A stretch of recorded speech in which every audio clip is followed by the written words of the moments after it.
During his one-on-one interview with Donald Trump, Chris Wallace appeared to call the president out. Take a look. But sir, leaders in authoritarian countries like Russia, China, Venezuela now repress the media using your words. I can't talk for other people. I can only talk for me. I will tell you. But you're seen around the world as a beacon for repression, not for... I'm not talking about you, but you sometimes maybe, but I'm not talking about you. The news about me is largely phony. It's false. Even sometimes they'll say, sources say. There is no source in many cases. In many cases there is. I understand you don't like your coverage. It's amazing how he says two things at once to kind of cover his bases, right? There are no sources. Maybe in some cases there are. Like he'll say two things in the same sentence to kind of give himself cover for the future. It's amazing.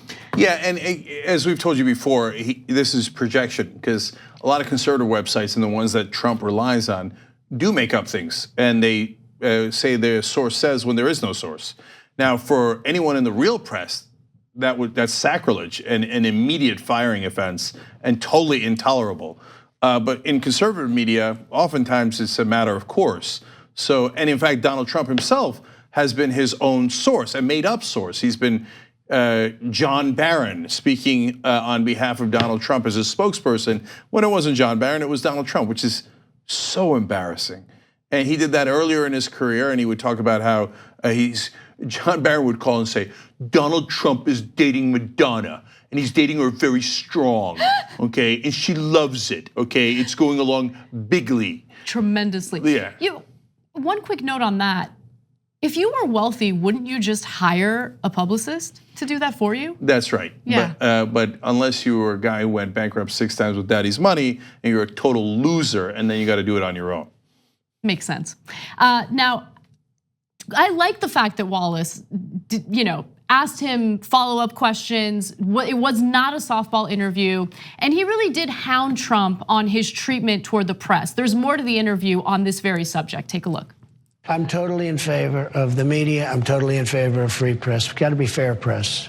When it's fake, but the president get to decide what's fair and what's not. I can tell what's fair and not, and so can my people, and so can a lot of other people. I understand that, but when you do something very good and they write it badly, and this is consistently, when you, as an example, rarely do they talk about. Barack Obama whined about Fox News all the time, but he never said we were the enemy of the people. Well, no, he didn't talk about the news. He didn't talk about anything. I'm only saying it very differently than anyone's ever said it before. I'm saying fake news, false reporting, dishonest reporting, of which there is a lot, and I know it. See, I know it because I'm a subject of it.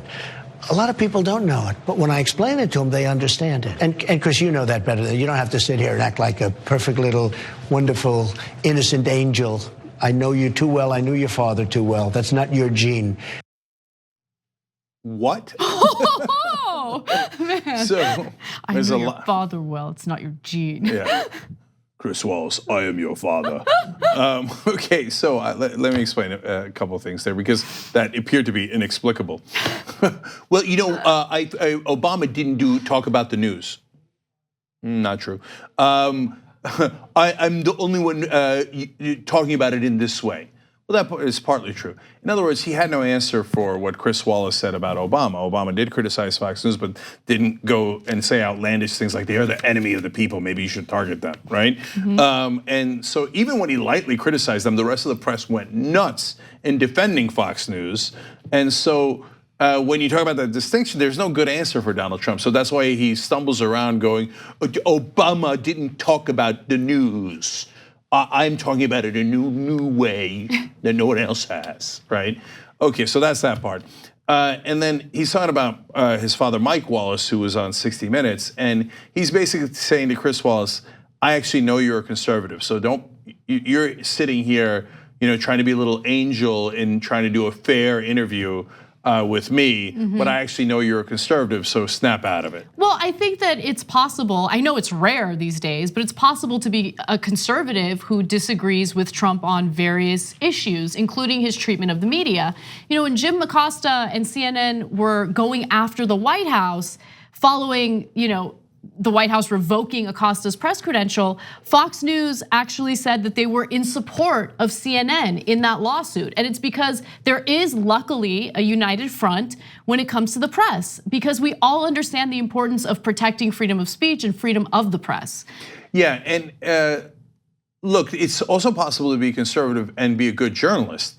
It just doesn't happen very often these days, and most of the conservative websites are total trash and propaganda. But Chris Wallace, it does appear to be a conservative and often does fair interviews. And so he might agree with President Trump on some of the policies, but that doesn't mean that he's not gonna ask him questions about, hey, doesn't it encourage repressive governments throughout the world when you attack the media and they feel like they've got free reign to attack the media as well? So that's a super fair question, even if you agree with Trump or the Republican Party. And that's what Wallace was doing. And that's why Trump said, I know you're trying to be a little angel here, okay, but I know what you really think and your father. I don't know why Mike Wallace is a conservative. Maybe he was, I have no idea, but he got thrown under a bus. Right, exactly. Okay. Yeah, it was a strange, combative interview. And the way that I read into it was that Trump didn't expect follow-up questions. He didn't expect Wallace to ask him anything difficult. He thought it was gonna be a Laura Ingraham, let's play patty cakes type of interview. And so he was kind of caught off guard, and it was pretty awesome to watch it. Yeah. Look, if it was a president that I really liked and then he started calling people enemy of the people, I'd be all over him, even if I agree with policy positions. In fact, we already did that.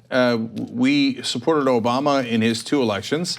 And then when he started using the Espionage Act against the press, we said that was horrible, abhorrent. He shouldn't have done that. And it opened the door, first of all, it opened the door to something terrible, which was using the espionage against journalists. So in and of itself, it was a terrible policy position.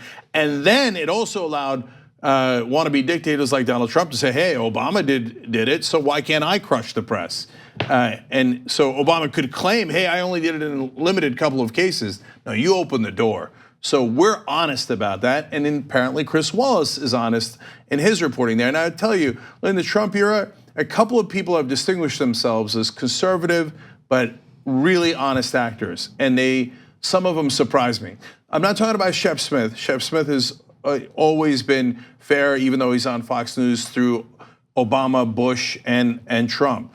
No, I'm talking about Judge Napolitano on Fox News and Chris Wallace. There's a couple others, but those 2 in particular have been extraordinarily honest, even if it did not suit their political purposes.